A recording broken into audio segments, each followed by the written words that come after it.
Good evening, everybody. This is Naveen Ganglani reporting to you for Rappler.com outside the Mall of Asia Arena, where we just saw USA basketball win their fourth game of the 2023 FIBA World Cup, defeating Montenegro 85 to 73. Now, do not let that final score fool you. It was a competitive, close matchup. In fact, the Americans' lead was only at 4 points with 3 minutes and 3 seconds to go in the game before an Austin Reaves step back three-pointer met with applause from the Philippine crowd, and a Jaren Jackson Jr. floater opened the floodgates for USA to escape with the victory. Montenegro came in with a good game plan. They made the contest physical, they slowed down the pace, they kept USA out of transition, they played through the post. NBA caliber big man Nikola Vucevic finished with 18 points and 16 rebounds to lead Montenegro in a game where they had a realistic shot to actually beat the United States.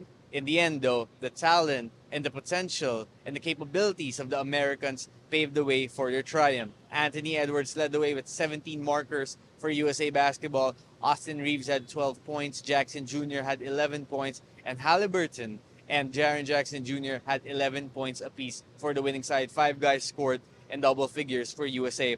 After the game, USA head coach Steve Kerr said it was actually a great game despite the fact that it was close in the fourth quarter. Kerr noted that being tested like this was a good time for the USA as they enter the next phase of the group stage after they blowed past their opposition in their first three games of the tournament. Kerr also mentioned that the closing lineup of Halliburton, Reaves, Bridges, Jackson Jr., and Edwards was something he went with because they were playing good in this particular game.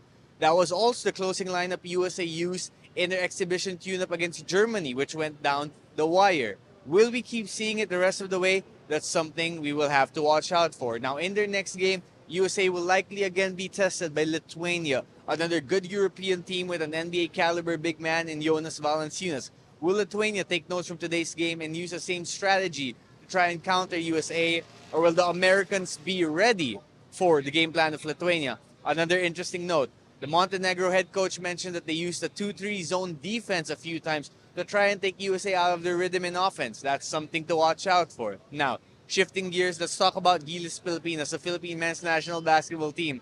What some thought could have been a promising campaign for the Philippine squad after the impressive opening game against Dominican Republic has turned very sour. The Philippines now is at 0-4. They are eliminated from World Cup contention, making it to the quarterfinals. They are eliminated from qualifying from the 2024 Paris Olympics as the best Asian performing team in the tournament, a designation which will now likely go to Japan. So, what's in store for the Philippines? Well, they're facing China on Saturday evening. China beat Angola, a team that defeated the Philippines by 20 points in their last contest. So China is coming into the momentum, while the Philippines, after struggling against South Sudan, not exactly coming in with great vibes. But the Philippines has to win. They still have a chance of qualifying for the Paris Olympic qualifiers next season. But to do that, they will have to avoid losing to China and falling to 0-5 in the tournament. If that happens, well, two interesting notes. One, the Philippines will be the first team since Colombia to lose all their games while hosting the World Cup.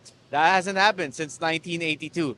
And two, if the Philippines loses, there is a chance they will fall to the 32nd place for the second straight FIBA World Cup. Quite the embarrassment for the host country.